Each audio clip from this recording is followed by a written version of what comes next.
तो दोस्तों नमस्कार, स्वागत है आप सबका एक और नए वीडियो में। दोस्तों आज के इस वीडियो में हम सीखेंगे कि एसआईआर फॉर्म को भरने का सही तरीका क्या है। जी हाँ दोस्तों, देखो मैं यहाँ पर आपको बता दूं कि YouTube पर कितने ही प्रकार के वीडियो हैं, सब अपने अपने प्रकार से इस फॉर्म को भरने का तरीका बता रहे हैं, जिससे कि बहुत सारे लोगों ने अपने फॉर्म को गलत भी कर लिया।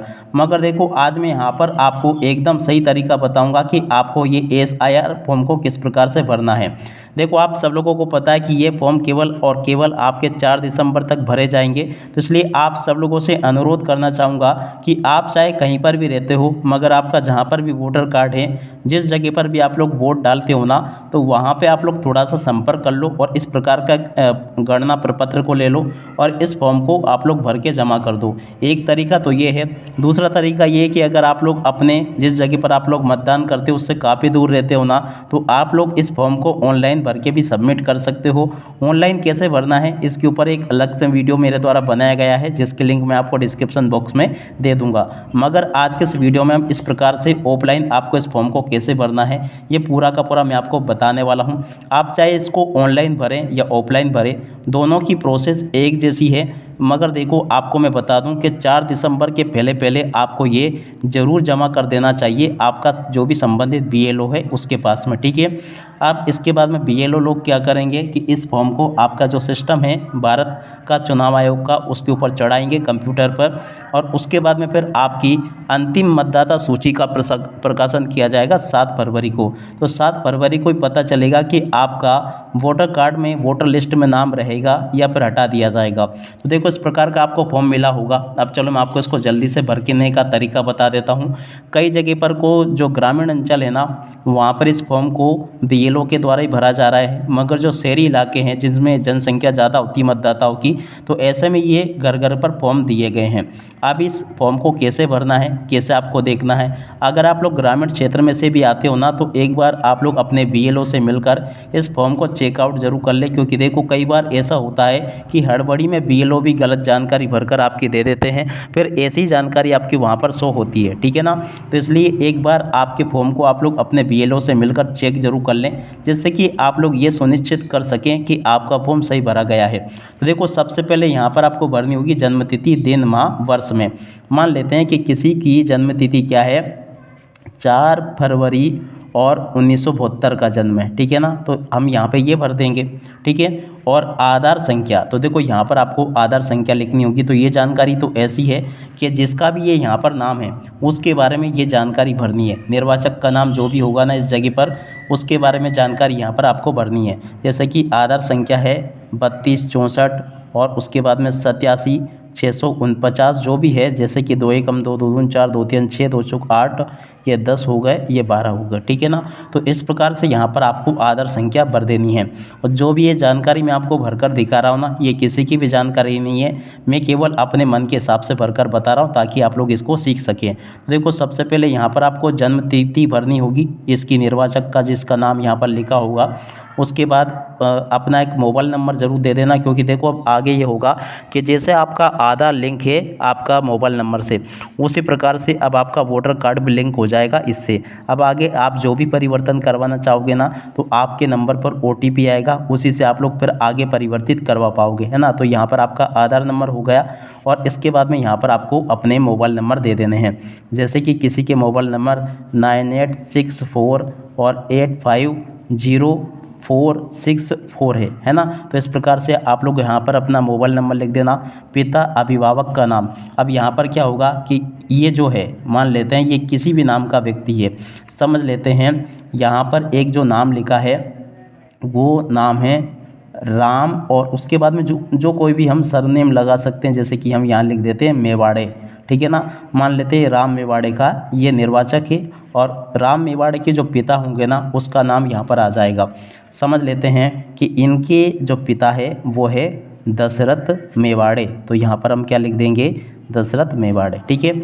और उसके बाद में देखो पिता अभिभावक का नाम, तो देखो यहाँ पर आपको क्या करना, पिता अभिभावक का नाम भर दिया। ये किसके, ये जो निर्वाचक का नाम यहाँ पर लिखा है इनके ये पिता हुए। पिता अभिभावक का एपिक नंबर। तो देखो अगर आपके पिता का इस प्रकार का फॉर्म आया है तो यहाँ पर उनका एपिक नंबर लिखा होगा, तो एपिक नंबर देखकर यहाँ पर आपको भर देना है। जैसे कि इनका एपिक नंबर है पिता का, यहाँ पर हम भर देते हैं ZN04685, ठीक है ना, जो भी है अपन ने यहाँ पर भर दिया। अब फिर आपको लिखना माँ का नाम। तो आपकी माँ का जो भी नाम है, जैसे कि राम मेवाड़ी का फॉर्म भर रहे हैं तो माँ का नाम जो भी होगा वो हम यहाँ पे लिख देंगे, है ना। जैसे कि राम मेवाड़ी की जो माँ है उनका नाम है सरोज बाई, तो यहाँ पे हम क्या लिख देंगे, सरोज बाई। अब उसके बाद में यहाँ पर हम क्या लिख देंगे, माता का एपिक नंबर। देखो यहाँ पर फिर हमको माता का एपिक नंबर लिख देना होगा, जैसे कि NPK है 065 जो भी है, यहाँ पर आपको इस प्रकार से लिख देना है।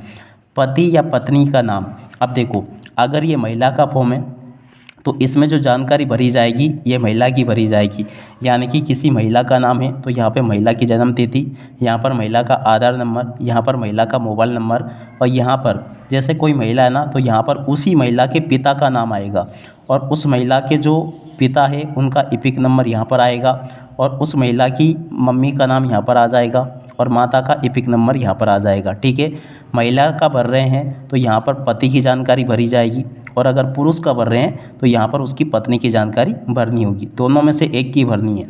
अगर आप महिला हो तो यहाँ पर आप अपना पति का नाम भरोगे, और अगर आप पुरुष हो तो यहाँ पर आप अपनी पत्नी की जानकारी भरना, ठीक है। अब जैसे कि राम मेवाड़े की जो पत्नी है उनका नाम है, यहाँ पर हम लिख देते हैं, जैसे कि यहाँ पर हम लिख दें जो भी नाम है, जैसे कि हम यहाँ पे लिख देते हैं सुशीला नाम है इसकी पत्नी का, तो यहाँ पर अपन ने क्या लिख दिया, सुशीला बाई, ठीक है। और उसके बाद में देखो पत्नी का एपिक नंबर यहाँ पर आ जाएगा, जैसे कि जो भी होगा BZ और N, इसके बाद में P और इसके बाद में 04 जो भी लिखा है वो आप लोग एपिक नंबर यहाँ से देख लेना, यहाँ पर आपको देखने को मिल जाएगा।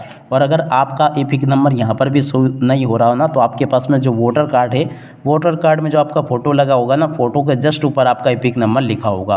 तो देखो ये जानकारी तो आपकी एकदम पूरी हो गई।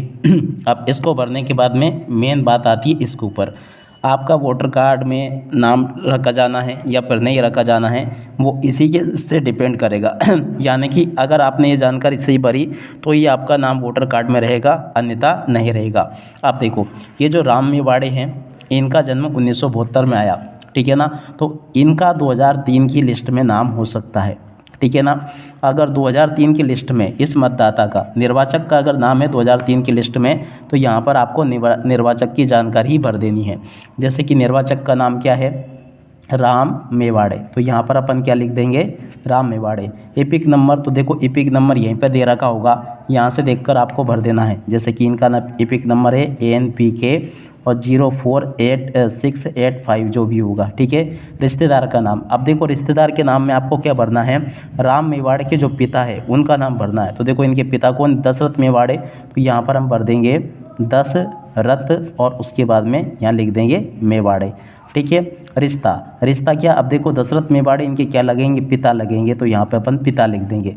जिला, अब देखो यहाँ पर राम मेवाड़े का समझ लेते हैं अपन कि जैसे कि अभी इनका जो पता है वो चेंज हो गया, मान लेते हैं इनका भी पता X अभी Y हो गया, पहले क्या था X था, ठीक है ना। तो अब X में 2003 में जिस जगह पे इनने वोट डाला था ना उस जगह की जानकारी यहाँ पर आपको भरनी होगी, ठीक है ना। 2003 की सूची अगर आपको निकालना नहीं आती है ना तो इसके ऊपर एक अलग से वीडियो बना रखा जिसके लिंक डिस्क्रिप्शन बॉक्स में है, उस वीडियो को देखकर आप लोग पता कर लेना कि 2003 में आपने कहाँ वोट डाला था, किस जगह पर आपकी जानकारी थी। तो पूरी जानकारी उसी हिसाब से भरनी है। जैसे कि आपका पहले ज़िला अलीगढ़ था, जो भी था आपका ज़िला, जैसे कि यहाँ पे अपन लिख देते हैं कि अगर पहले आपका ज़िला सागर था तो यहाँ पर आपको सागर लिख देना है। ये मध्य प्रदेश में आता है तो यहाँ पर आपको मध्य प्रदेश लिख देना है। अब विधानसभा निर्वाचन क्षेत्र की संख्या जब आप लोग 2003 की लिस्ट को डाउनलोड करोगे ना तो वहीं से आपको मिल जाएगी, जैसे कि 174 क्रम संख्या 161 जो भी होगी आपको इस प्रकार से वहाँ से देख के भर देनी होगी।